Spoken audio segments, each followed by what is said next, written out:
Hairstyles don't have to hurt for them to look good.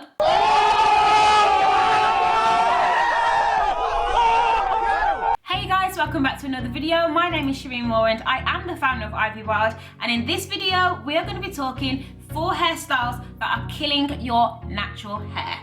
In this video I'm going to be talking about hairstyles that are used in excess, things that you should probably avoid doing too much. So I'm not saying don't do these styles, I'm saying try not to do it too much.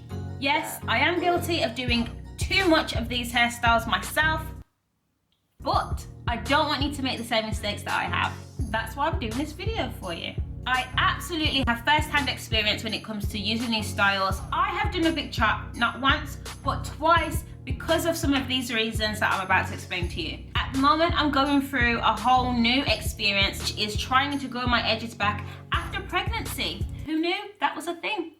So the very first kind of issue that I want to talk about that you want to try and avoid is anything that causes tension, pulling on your edges. So a lot of really cute natural hairstyles include a lot of tight pulling of our hair, including ponytails, puffs, buns even. These styles are really dangerous for our natural hair because they actually cause a lot of tension and a lot of pulling. As you can see, I've got this hairstyle at the moment, and what I've tried to do to try and reduce the amount of pulling on my edges, I've actually created 2 very loose braids, so that there's no pulling, extra pulling or tension around the front of my hairline. And I've used 2 very kind of loose-ish buns at the back, so you're not getting too much tension around this area. So if you want to keep your edges, really think about what kind of hairstyles you're using that are actually causing tension on your edges, and try to reduce it as much as possible. Nobody wants to be walking around looking like an edgeless potato. Now that snatch look is everything. It's life, but it shouldn't be costing your edges. Again, if you are using these styles too much in excess, then eventually your edges are going to thin out because of all the pulling and the tension that's being caused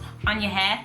And let's be real, doing our hair can take a really long time, so sometimes the easiest thing to do is literally go. Now again, I'm not saying don't do these styles, I'm just saying don't do it every single day. Have breaks and try a different style in between. Something I have been using, and I have already seen results already in my edges, I have been using the Ivy Wild Scalp Soother Oil. This oil right here is a beautiful natural blend of 7 fantastic super seed oils that I'm actually massaging into my scalp and making sure that I'm getting some stimulation of growth going on in the front, and it's been fantastic for me so far. Something else I've been doing to try and grow my edges back is actually taking a supplement. So I've been taking a hair, skin and nails tablet every day, once a day, to try and make sure that I'm actually catering and trying to get all those nutrients and vitamins back into my hair that have been sucked out of me due to pregnancy. And yeah, another great fantastic product from Ivy Wild is the Ivy Wild Edge Control. Now ladies, where do you use edge control? Around your edges. One of the fantastic reasons why this is so great is because it actually has castor oil in it. Every time you're using this edge control to slick your edges back, you're actually doing your edges some good because you're getting some castor oil directly onto your edges while you style them. So the next hairstyle I want to talk about are braids. Braids, braids, braids. Everyone I know has a story about someone that they know, if it's not them, that have had their braids done way too tight. Indications of braids being too tight include red bumps. If you see that you actually have red sore areas on your scalp, your braids are too tight. If you see any like little bumps around like your hair follicles, that's an indication that your braids are too tight. Another indication is that you actually have like your scalp kind of looks like it's ruffled almost, like that's your scalp pleading with you. Can you please take these braids out? If your scalp looks like this, then your braids are too tight.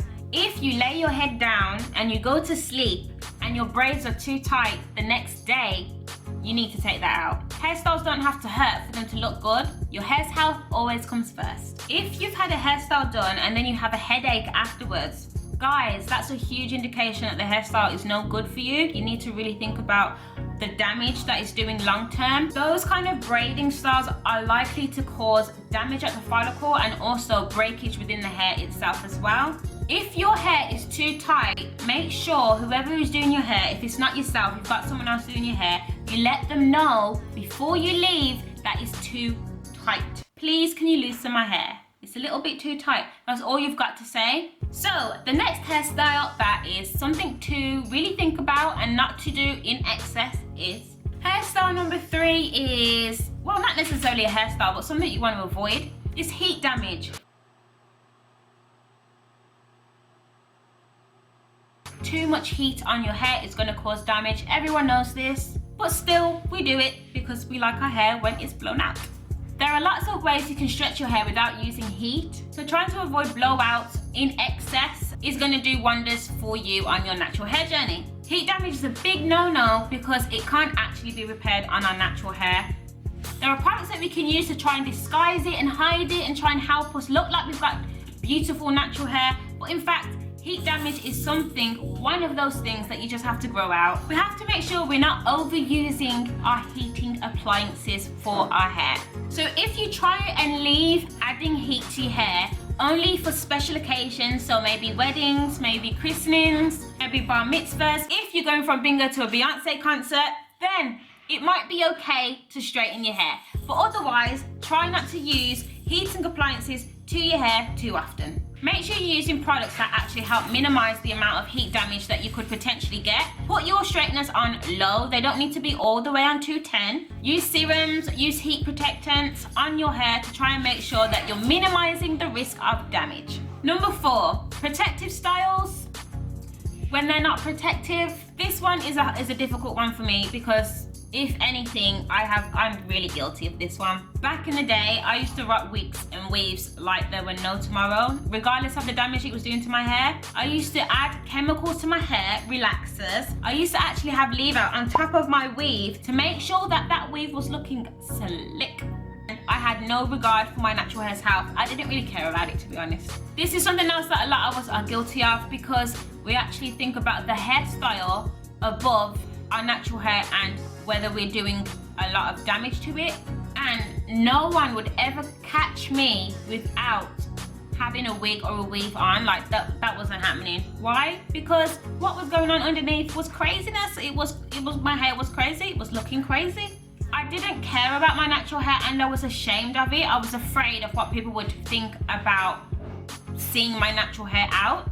And because I didn't care for it, it wasn't in the best condition and it didn't look good anyway, so I wasn't trying to show anyone my natural hair. What I used to do is actually take my weave out on the night time, and the next day I would be back at my hairdresser's trying to get her to actually create a new hairstyle for me, and I felt most confident when I looked like that.